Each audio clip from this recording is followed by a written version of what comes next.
kú déédé ìwòyí o, ìròyìn lérèfé ni mo mú wá sí etí ìgbọ́-yín. Ẹ jọ̀wọ́ ẹ wá nǹkan fìdílé láti tẹ́tí sí ìròyìn lérèfé tòní láti ẹnu ọmọ yín ìyáàfin Lydia Ọbọ́falẹ́yẹ.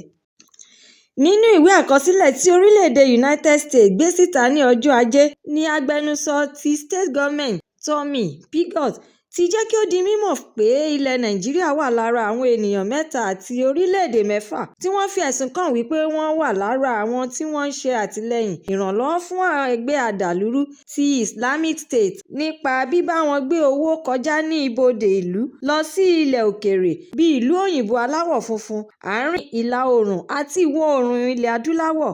Ní àfikún nínú ọ̀rọ̀ àkọsílẹ̀ náà ló ti ṣàlàyé síwájú wípé àsopọ̀ gbígbé owó náà bẹ̀rẹ̀ láti ilẹ̀ Faransé àti ti Syria lọ sí Turkey àti Nàìjíríà. Ẹ̀kúnrẹ́rẹ́ ìròyìn eléyìí náà tún wà nínú ìwé ìròyìn Daily Trust. Ìjọba ìpínlẹ̀ Ọ̀yọ́ ti túbọ̀ múra sí akitiyan ohun ìlàkàkà wọn láti lè jẹ́ kí àwọn olùgbé ìpínlẹ̀ wọn bọ́ lọ́wọ́ àìní ètò ààbò tó péye, ìjínigbé àti àwọn ìwà búburú mìíràn tí ó fara pẹ́ ìwà ọ̀daràn nípa fífi òfin ìṣèdè dé àwọn ìjọba ìbílẹ̀ 10 kan tí wọ́n yí agbègbè ibùdókọ̀ Ọ̀yọ́ àtijọ́ ká. Kọmíṣánná lórí ọ̀rọ̀ ìròyìn Dọ̀tun Oyèládé ni ó gbé ọ̀rọ̀ àkọsílẹ̀ yìí jáde síta tí ó sì tún jẹ́ kí ó di mímọ̀ fún gbogbo ènìyàn wípé òfin ìṣèdè yìí yóò bẹ̀rẹ̀ láti nǹkan bíi agogo 4 ìrọ̀lẹ́ 4 p.m. títí di agogo 8 òwúrọ̀ 8 a.m. ní ọjọ́ 24 oṣù kẹfà June 24 ọdún 2026, èyí tí yóò wà ní ṣíṣe ní dandan fún wákàtí 48 48 hours nígbà àkọ́kọ́. Ẹ̀kúnrẹ́rẹ́ ìròyìn eléyìí náà tún farahàn nínú ìwé ìròyìn The Guardian. Àjọ National Youth Service Corps NYSC ti fọwọ́ sí ọjọ́bọ̀ tí ń ṣe ọjọ́ 9 oṣù keje July 9 gẹ́gẹ́ bí ọjọ́ tí iléeṣẹ́ àwọn mú fún àwọn agùnbánirọ̀ ìpele kejì Batch B láti parí ètò iṣẹ́ sísin ilẹ̀ baba wọn jákèjádò ilẹ̀ Nàìjíríà. Àwọn àjọ yìí kéde ọjọ́ yìí lórí ẹ̀rọ alátagbà X wọn ní ọjọ́rú tí ọ̀gá adarí ètò ìròyìn àti ti alukoro Caroline Embu gbé jáde síta, tí ó sì tún sọ síwájú pé ètò ayẹyẹ fún ìjáde lọ yìí yóò bẹ̀rẹ̀ ní ọjọ́ 23 oṣù kẹfà June 23 ọdún 2026. Ẹ̀kúnrẹ́rẹ́ ìròyìn eléyìí náà wà nínú ìwé ìròyìn Punch. Iléeṣẹ́ ọlọ́pàá ti ìpínlẹ̀ Èkó ti gbé olùṣe ètò lórí TikTok kan tí orúkọ rẹ̀ ń jẹ́ Ọládìméjì Ahmed tí gbogbo ènìyàn tún mọ̀ sí Immulizer, ẹni tí ọjọ́ orí rẹ̀ kò tíì ju 30 ọdún ó dín mẹ́ta 27 years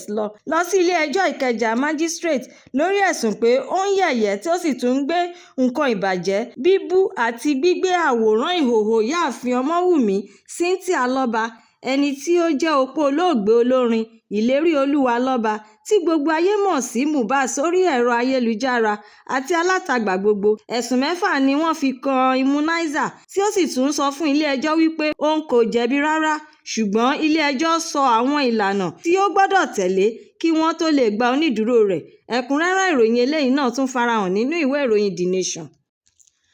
Akọni agbábọ́ọ̀lù ilẹ̀ Belgium tí ó sì tún wà nínú ẹgbẹ́ agbábọ́ọ̀lù ti Manchester City Jeremy Doku ti lọ darapọ̀ mọ́ àwọn akẹgbẹ́ rẹ̀ ti ẹgbẹ́ agbábọ́ọ̀lù orílẹ̀-èdè Belgium ní pápá ìdánilẹ́kọ̀ọ́ Settle kí ó bàa lè kópa nínú ìdíje eré bọ́ọ̀lù àgbáyé tí ó ń lọ lọ́wọ́. Ọkùnrin agbábọ́ọ̀lù yìí tí ọjọ́ orí rẹ̀ tó 20 ọdún ó lé mẹ́rin 24 years yìí lọ lo ìgbà díẹ̀ ní ìlú London pẹ̀lú ìdílé rẹ̀ lẹ́yìn tí ó ti bí àkọ́bí rẹ̀ ọkùnrin tí orúkọ rẹ̀ ń jẹ́ Praise tán. Ẹ̀kúnrẹ́rẹ́ ìròyìn eléyìí náà tún wà nínú ìwé ìròyìn The Sun.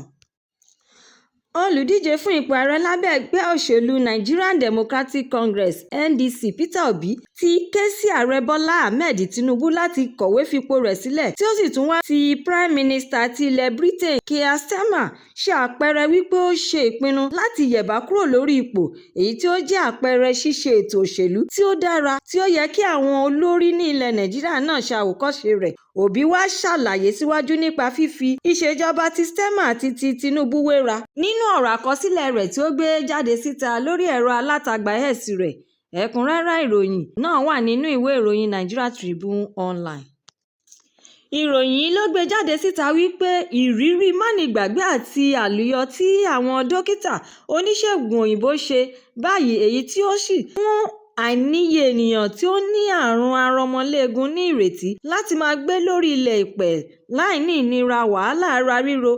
àdánìkanwà àti bẹ́ẹ̀ bẹ́ẹ̀ lọ mọ́ rárá gẹ́gẹ́ bí ìwé àkọsílẹ̀ WVUE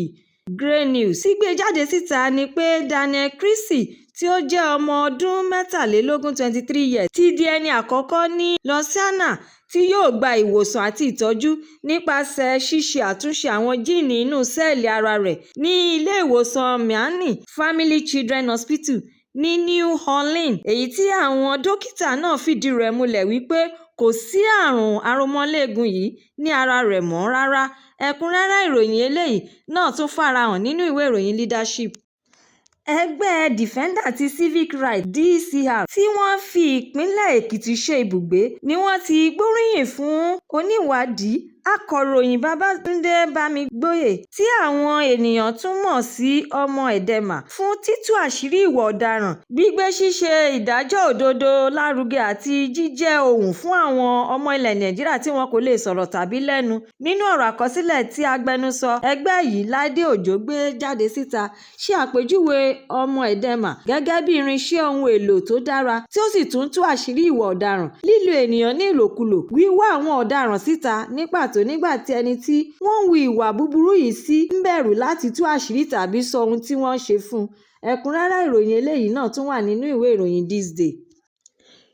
Ìròyìn yìí ló ń kan àwọn ènìyàn lóminú nígbà tí wọ́n wo àwòrán àwọn ọmọ iléèwé girama tí wọ́n wọ aṣọ iléèwé tí àwọn ènìyàn nígbàgbọ́ pé ó jọ iléèwé Community Comprehensive Secondary School 4 Town Uyo ìpínlẹ̀ Akwa Ibom tí wọ́n ń fa sìgá igbó nínú yàrá ìkàwé wọn. Àwòrán fọ́nrán tí kò ju 40 ìṣẹ́jú àáyá 36 seconds ni wọ́n ṣe àfihàn àwọn akẹ́kọ̀ọ́kùnrin 10 àti akẹ́kọ̀ọ́bìnrin kan tí wọ́n dì mọ́ra wọn tí wọ́n sì tún ń jó sí orin lábẹ́lẹ̀ tí gbogbo wọn sì ń fa sìgá igbó àti bẹ́ẹ̀ bẹ́ẹ̀ lọ. Ẹ̀kúnrẹ́rẹ́ ìròyìn eléyìí náà tún wà nínú ìwé ìròyìn Premium Time.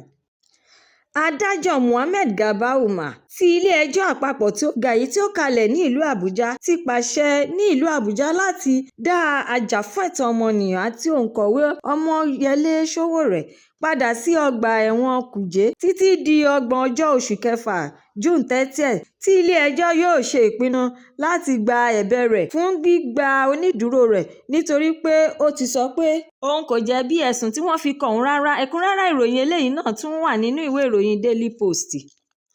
Ìròyìn lérèfé tó ní kò ní jù báyìí lọ. Ẹ ṣé tí ẹ̀ ń tẹ́tí gbọ́ mi ní gbogbo ìgbà. A tún máa pàdé lọ́jọ́ mìíràn láṣẹ Èdùmàrè fún àkọ́tún ìròyìn lérèfé. Ẹ má ṣe aláìlọ kàn sí YouTube channel ìròyìn lérèfé kí ẹ jọ̀wọ́ kí ẹ bá mi subscribe kí ẹ má tún gbàgbé láti fi èròǹgbà yín ránṣẹ́ sórí rẹ̀ kí ẹ bá lè máa ní àǹfààní láti máa gbádùn ìròyìn lérèfé síwájú àti síwájú sí. Ẹ ṣé mo dúpẹ́. Ó dàbọ̀.